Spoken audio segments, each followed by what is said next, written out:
Hey guys, welcome back to my channel. So पिछली class में हमने क्या किया था, पिछली रिकॉर्डिंग में, कि मैम हमने सिर्फ सिलेबस डिस्कस किया था कि आखिर कॉस्ट अकाउंटिंग का सिलेबस क्या है। Now in this particular chapter we will be starting with chapter number 1। As I told you earlier as well कि हमेशा ये पॉसिबिलिटी होती है और इनफैक्ट ये फैक्ट भी है कि जब भी कोई नया सब्जेक्ट स्टार्ट करती हूँ मैं, तो उसका चैप्टर नंबर 1 हमेशा सबसे इजी होता है। क्यों सबसे इजी होता है? बिकॉज वो एक चैप्टर होता है जहां पे वो बेसिक टर्म्स बताते हैं। क्या बताते हैं? बेसिक टर्म्स बताते हैं जो आपके पूरे पूरे पूरे सब्जेक्ट में यूज होने वाली है। So that will form a base of your following chapters. So make sure कि आपको ये बेसिक चैप्टर समझ में आ रहा है। Now let's come to the very basic chapter कि मैम आज हम कौन कौन से टॉपिक्स कवर करने वाले हैं। सो देख लेते हैं, जो मेरी पूरी एक लिस्ट थी उसमें से आपका चैप्टर नंबर 1 आज हम स्टार्ट करने वाले हैं। तो when it comes to the list कि आज हम कौन से टॉपिक्स करने वाले हैं, ये बेसिक टॉपिक्स है जो आज हम कवर करने वाले हैं। क्या हम चैप्टर नंबर 1 में सिर्फ यही टॉपिक्स है? नहीं, और भी टॉपिक्स है, मेथड्स, टेक्निक्स, जो मैं नेक्स्ट आगे वाली आने वाली वीडियोस में कवर करूंगी। ठीक है गाइस, सबने क्या शार्क टैंक देखा है? Let me know in the comment section who is your favourite जज on the Shark Tank. Honestly मेरा जो था वो तो चला ही गया इस शो से, but Ashneer, after Ashneer it is Aman Gupta. Obviously he is more into memes and everything, but I don't know, मतलब ठीक है, I just like him as a judge. Okay, सो आपको इस पर्टिकुलर शार्क टैंक में एक जज बनना है ये पूरे सब्जेक्ट के लिए। This person, can I know the name of this particular person in the comment box? मुझे याद नहीं आ रहा। His last name is Jain, but what is his first name? Guys comment down, comment, okay, and don't forget to subscribe to my channel. Now why accounting is important? तो पूरे syllabus में हमें ये बन के रहना है। गाइस मैंने ऐसा क्यों बोला ये बन के रहना है? क्योंकि अगर तुमने शार्क टैंक के एपिसोड्स देखे होंगे तो ये बंदा हर एपिसोड में ऐसे पूछता है, हर पिच में, आप मुझे जरा कॉस्ट ब्रेकडाउन बता देंगे? So that is the subject, cost accounting. Okay, now before I jump on to the cost accounting, सबसे पहले हम देखते हैं कि अकाउंटिंग क्या होता है। ये आखिर मैम कॉस्ट अकाउंटिंग का कंसेप्ट आया कहाँ से? मैं प्रॉपर एबीसीडी से स्टार्ट करती हूँ, मैं सीधा सेंटेंसेस नहीं बनवाती। ठीक है, तो एबीसी बताती हूँ। आखिर अकाउंटिंग क्यों इंपॉर्टेंट है? ये कोई नया कंसेप्ट तो नहीं है मैम, 90s से चला आ रहा है और शायद उससे भी पहले चलता आ रहा है कि हम अकाउंटिंग करते हैं। अकाउंटिंग बेसिकली क्या होती है? जहाँ पे हम अपनी सारी फाइनेंशियल इंफॉर्मेशन को रिकॉर्ड करते हैं, राइट, एंड उन्हें हम अपने शेयर होल्डर्स को प्रोवाइड करते हैं। सो जब मैं फाइनेंशियल स्टेटमेंट्स बोल रही हूँ, मैं क्या बोल रही हूँ? P&L, balance sheet, cash flow statement of changes in equity, right. So ये किसका है? ये एक एंटरप्राइज के एक पीरियड की पूरी परफॉर्मेंस बताता है। ठीक है, एंड परफॉर्मेंस एंड पोजीशन बताता है। और किसे बताता है? To the diverse group of people. Ma'am, users of the financial statements. Users कौन यूजर्स होते हैं? Government, tax authorities, investors, share holders. ठीक है, सो अकाउंटिंग बेसिकली क्या होता है हमें पता है ma'am. Chapter sorry class 12th में हम पूरा अकाउंट्स पढ़कर आए हैं, हमें पता है कि अकाउंटिंग क्या होता है। Okay, so basic basic basic. So accounting को on the basis of purpose तीन चीजों में डिवाइड करा गया। ठीक है, कौन कौन सी? Financial accounting, cost accounting and management accounting. तो इन तीनों में हमने इन्हें डिवाइड किया। किसको डिवाइड किया? अकाउंटिंग को डिवाइड किया। तो फाइनेंशियल अकाउंटिंग, मैनेजमेंट अकाउंटिंग आपके सेपरेट सब्जेक्ट्स बन जाते हैं, एंड कॉस्ट अकाउंटिंग हम इस पर्टिकुलर सेमेस्टर में पढ़ने वाले हैं। तो when it comes to financial accounting, जिसने आज तक फाइनेंशियल अकाउंटिंग नहीं पढ़ा, ऐसा हो ही नहीं सकता। क्यों नहीं हो सकता मैम? 12th, क्लास 12th, सब सेकेंड ईयर में बीकॉम क्लास 12th करके ही आए होंगे, राइट। कोई क्लास 12th के बिना आ गया क्या? नहीं हो सकता। तो फाइनेंशियल अकाउंटिंग में क्या होता है? हमारा बेसिक पर्पस होता है, हमारा बेसिक फोकस होता है कि मैम हम अपने फाइनेंशियल स्टेटमेंट्स प्रिपेयर करते हैं। हम अपने फाइनेंशियल स्टेटमेंट्स प्रिपेयर करते हैं और वो एनुअली होता है, वो एक साल के लिए प्रिपेयर होता है। क्यों प्रिपेयर करते हैं? सो दैट फिर सामने वाला ऑडिटर आके उसे ऑडिट करेगा, फिर वो ओपिनियन एक्सप्रेस करेगा कि हाँ भाई ये ट्रू एंड फेयर है, ठीक है, कंपनी की ये पोजीशन है, ओके। बट उसकी लिमिटेशंस होती है मैम, फाइनेंशियल अकाउंटिंग की कुछ लिमिटेशंस होती है। क्या लिमिटेशंस होती है? सबसे पहले ओवरऑल परफॉर्मेंस। क्या मैं फाइनेंशियल स्टेटमेंट्स को देख के ये बता सकती हूँ कि एक कंपनी में ये प्रोडक्ट बहुत अच्छा चल रहा है और ये नहीं चल रहा? फॉर एग्जाम्पल, क्या लेट्स से अगर मैं वेबसाइट की फाइनेंशियल स्टेटमेंट्स खोलती हूँ, मैं टाटा ग्रुप की फाइनेंशियल स्टेटमेंट्स खोलती हूँ, उसमें मैं वेबसाइट का देखती हूँ, क्या मैं ये पता लगा सकती हूँ कि वेबसाइट में विमेन्स डिपार्टमेंट ज्यादा अच्छा चल रहा है या मेंस डिपार्टमेंट? ऑब्वियसली नहीं मैम, आप ऐसा नहीं पता लगा सकते। Historical in nature. Financial statements कैसे प्रिपेयर होती है? They are prepared on the basis of information which is historic in nature. मतलब मैम 1 साल का डेटा होता है, ठीक है, तो पिछली इंफॉर्मेशन यूज करके बनाते हो। There is no proper classification of cost. हमारे P&L में क्या लिखा होता है? डायरेक्ट कॉस्ट, लेबर कॉस्ट, ठीक है, इनडायरेक्ट कॉस्ट, एडमिन कॉस्ट। क्या उसका भी फर्दर क्लासिफिकेशन होता है? मैम नहीं होता, राइट? अच्छा, फिनेंशियल स्टेटमेंट्स को देख के क्या मैं कंट्रोल्स डिसाइड कर सकती हूँ कि मुझे ये कंट्रोल्स लगाने हैं to control my cost? No ma'am, जब तक आपको ये नहीं पता होगा कि कौन से डिपार्टमेंट प्रॉफिट मेकिंग है, कौन से लॉस मेकिंग है, कौन सा प्रोडक्ट प्रॉफिट मेकिंग है, कौन सा लॉस मेकिंग है, किस में कितना प्रॉफिट हो रहा है, किस में कितना खर्च हो रहा है, तो कहाँ ज्यादा खर्च हो रहा है, कहाँ कम हो रहा है, तो जब तक आप ये सारी एनालिसिस नहीं करोगे, आप ये सारी एनालिसिस नहीं करोगे, तब तक आप डिसाइड ही नहीं कर सकते कि कॉस्ट को कम कैसे करना है। कॉस्ट कंट्रोल मतलब कॉस्ट को कंट्रोल में लानी है, राइट? आपके प्रॉफिट्स कैसे बढ़ते हैं? जब आप कॉस्ट को कंट्रोल में लाओगे या आप उसका सेलिंग प्राइस बढ़ाओगे। ये पर्टिकुलर सब्जेक्ट हम कंट्रोल के बारे में बात कर रहे हैं, कॉस्ट के बारे में बात कर रहे हैं, तो कंट्रोल भी यहाँ पे क्या होगी? कॉस्ट। कोई बच्चा मुझे ये ऑल्टरनेटिव नहीं देगा कि मैम प्रॉफिट बढ़ाने तो प्राइस बढ़ा लो। सब्जेक्ट कॉस्ट अकाउंटिंग पढ़ रहे हो, okay. No analysis of losses and no cost comparison. Now financial accounting के बारे में पढ़ लिया। इसकी लिमिटेशंस की वजह से एक नया अकाउंटिंग आया मैम। इनकी लिमिटेशंस तो थी और हमारे पल्ले एक और सब्जेक्ट पड़ गया, हाँ मेरे भी पढ़ा था। ACCA में मेरा भी एक पूरा कॉस्ट अकाउंटिंग जिसे हम परफॉर्मेंस मैनेजमेंट बोलते हैं वो था, ठीक है। तो फिनेंशियल अकाउंटिंग की लिमिटेशंस को ओवरकम करने के लिए एक नया कंसेप्ट आया जिसे हम बोलते हैं कॉस्ट अकाउंटिंग। ये कॉस्ट अकाउंटिंग का कंसेप्ट आज के टाइम में बहुत इंपॉर्टेंट है, बहुत बहुत हर कंपनी कॉस्ट अकाउंटिंग करती है, स्पेशली बड़ी बड़ी कंपनीज तो बहुत ज्यादा करती है, क्योंकि आजकल के टाइम में आपकी इंडस्ट्रीज बहुत कॉम्प्लेक्स हो गई है, आपकी इंडस्ट्री बहुत मॉडर्न हो गई है।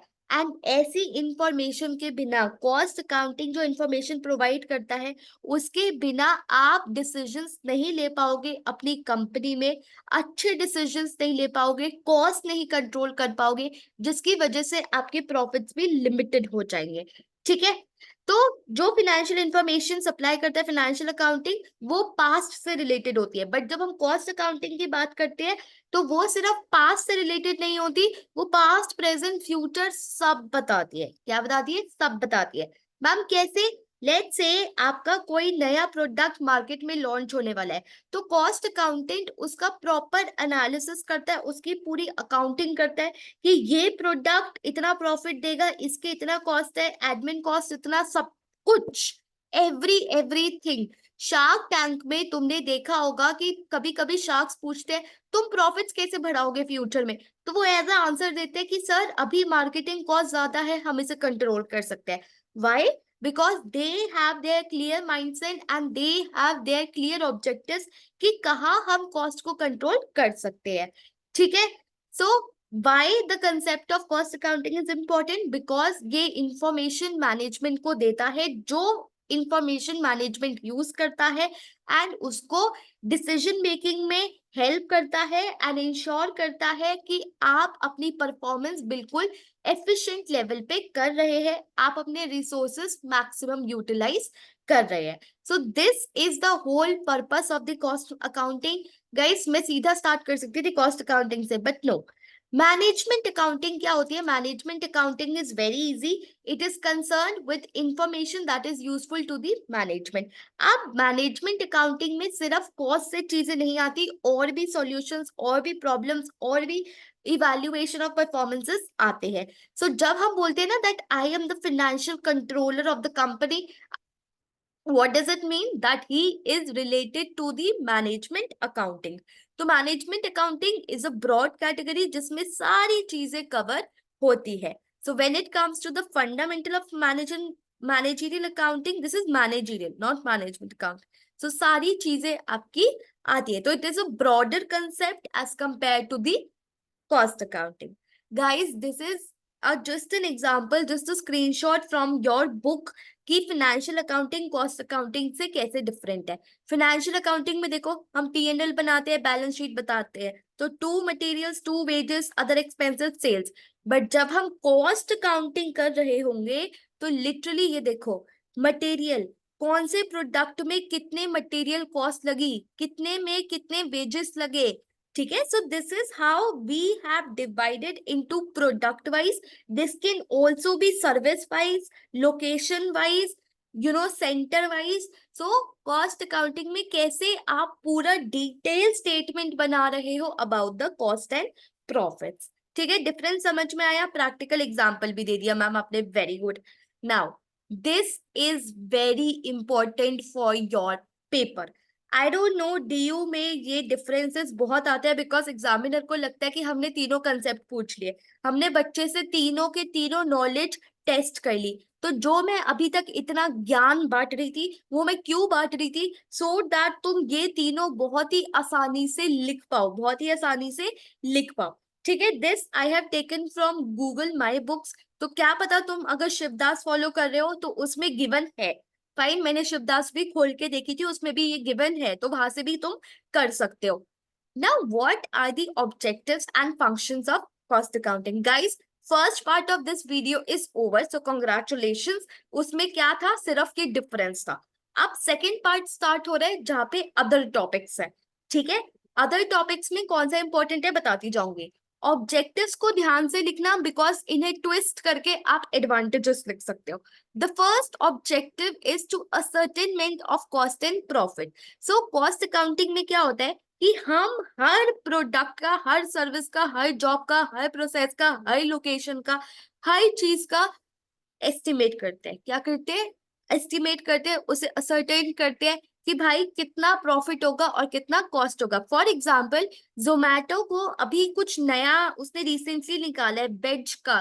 ठीक है. मतलब कि हम ना जब भी वेज खाना भेजेंगे तो वो ग्रीन डब्बे में आएगा. मतलब जो बाइक के पीछे वो पूरा लगा होता है ना बास्केट, वो ग्रीन कलर की होगी. सो ये लॉन्च करने से पहले उसने पूरा कॉस्ट अकाउंटिंग किया होगा कि भाई कितना खर्चा होगा, कितने लोगों को ग्रीन वो देने पड़ेंगे, कितना खर्चा होगा, कितना प्रॉफिट होगा, कितनी हमारी मार्केट शेयर ऊपर जाएंगे, कितना पॉजिटिव न्यूज फैलेगा. सो that is the ascertainment of cost and profit. Second, cost control and cost reduction. अगर आपको यही नहीं पता होगा कि मैं कहाँ ज्यादा पैसे खर्च कर रहा हूँ, तो आपको कैसे, पापा को कैसे बताओगे कि पापा मैं अगले महीने से कम करूंगा. ठीक है. सबको पता होता है कि मैम इस महीने मैंने कैफे में ज्यादा पैसे उड़ाए हैं, अगले महीने कैफे के कम करने पड़ेंगे. So similarly goes with the company. जब तक कंपनी को यही नहीं पता होगा कि उसने पैसे कहाँ खर्च करे और कहाँ ज्यादा खर्च करे, वो कंट्रोल कैसे करेगी. Right. So cost accounting helps you to control the cost and reduce the cost. Then, guide to business policy. Cost accounting aims at serving the needs of the management in conducting the business. So, cost accounting आपको manage करने में help करता है आपकी business. कैसे ma'am? क्योंकि आपके पास data आ जाता है. क्या आ जाता है? Data आ जाता है. And hence, आप क्या करते हो? उस डेटा को यूटिलाइज करके आप डिसीजन मेकिंग ले सकते हो. फॉर एग्जाम्पल, मैम अभी प्लान बन रहा है कि हम प्लांट लेंगे. सो कॉस्ट अकाउंटेंट ने बोला कि ये प्लांट इतने का पड़ेगा, इतना प्रॉफिट देगा, इतने प्रोडक्ट्स बनाएगा. सो आपके पास अब सारा डेटा है. अब आप डिसाइड कर सकते हो कि ये प्लांट खरीदना है या नहीं खरीदना. ठीक है. Finally determination of selling price. Let's say मैं जूडियो में नया सेगमेंट खोलने वाली हूँ, लेट्स से नया प्रोडक्ट लॉन्च करने वाली हूँ कि अब मैं लिपस्टिक्स भी बेचूंगी, तो लिपस्टिक का प्राइस कैसे डिसाइड करूँ कि वो 400 की बिकेगी या 500 की? Depending upon the cost. जब तक मुझे कॉस्ट नहीं पता होगा मैं उसका सेलिंग प्राइस कैसे डिसाइड कर लूंगी? So cost accounting helps you to determine cost, उसमें आप थोड़ा प्रॉफिट ऐड करते हो and then you reach to the selling price. Okay, now what are the advantages of cost accounting?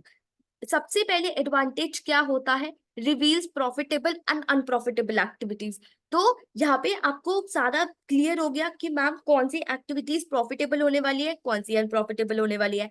Cost control, decision making, fixing prices and cost reduction. तो जैसे ही मैंने बोला था कि अगर आपको ऑब्जेक्टिव समझ में आ जाए तो थोड़ा सा ट्विस्ट करके आप एडवांटेजेस भी लिख सकते हो, राइट? तो सारे के सारे सेम ही है, समझ में आ गया।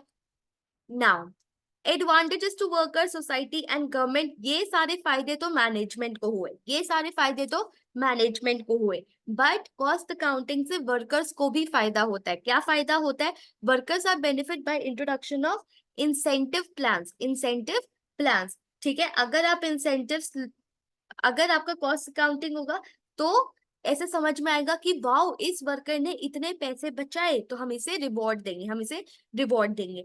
सोसाइटी को फायदा होता है कि ऑब्वियसली आप ज्यादा कम पैसे खर्च करते हो, ठीक है, तो lower cost of production would lead to lower selling price, would lead to benefit the society at large. समझ में आया? गवर्नमेंट, गवर्नमेंट कैसे? A cost system produces ready figures for use of government, wage tribunals, chambers to the commerce and industry trade unions। तो price fixing, wage level fixation, ये सारी चीजें आपकी government को हेल्प करेगी अगर आप ये सारा डेटा उन्हें प्रोवाइड करते हो, ठीक है। Now what are the limitations, और आपके क्वेश्चन में आ सकता है objections against cost accounting, objections against cost accounting. This is very very important and मैंने उसे सपोर्ट के लिए भी, आपकी हेल्प के लिए स्टेटमेंट्स डाल दी है। तो first is it is unnecessary. पहली लिमिटेशन है, पहला ऑब्जेक्शन आपके खिलाफ हो सकता है कि ma'am cost accounting is unnecessary, बहुत ही बेकार एक्टिविटी है, कोई जरूरत नहीं है। मैंने कहा ठीक है, कॉस्ट रिकॉर्ड्स नेसेसरी नहीं है, आप ऐसा बोल सकते हो, क्योंकि ma'am it would lead to duplication of work. ये आपने कॉन्ट्रडिक्शन में दिया। जब आपको क्वेश्चन में लिमिटेशन लिखनी है तो आपका आंसर यही तक रुक जाएगा, बट अगर आपको चीजें फेवर में लिखनी है तो आप इस लिमिटेशन को कैसे घुमाओगे कि मैम ठीक है ये सच है, बट आज के टाइम में इतना कंपटीशन है कि आपके पास अगर वो डेटा नहीं होगा तो आप डिसीजन मेकिंग नहीं ले पाओगे अच्छे से, तो अननेसेसरी तो नहीं है, ठीक है। सेकेंड लिमिटेशन है it is expensive. Obviously ma'am cost का पूरा एक सिस्टम होता है, पूरा एक सिस्टम होता है जो आपको इंस्टॉल करवाना पड़ेगा अपनी कंपनी में, और ये सारा एक्सपेंस बड़ी बड़ी कंपनीज ही झेल सकती है। ये हो गई आपकी लिमिटेशन। इसको फेवर में कैसे लिखना है कि yes I agree this is additional expenditure, but इस एडिशनल एक्सपेंडिचर को इन्वेस्टमेंट की तरह ट्रीट करो, ना कि कॉस्ट की तरह। ये फ्यूचर में जाके आपको फायदा देगा, देन इट इज इनएप्लीकेबल।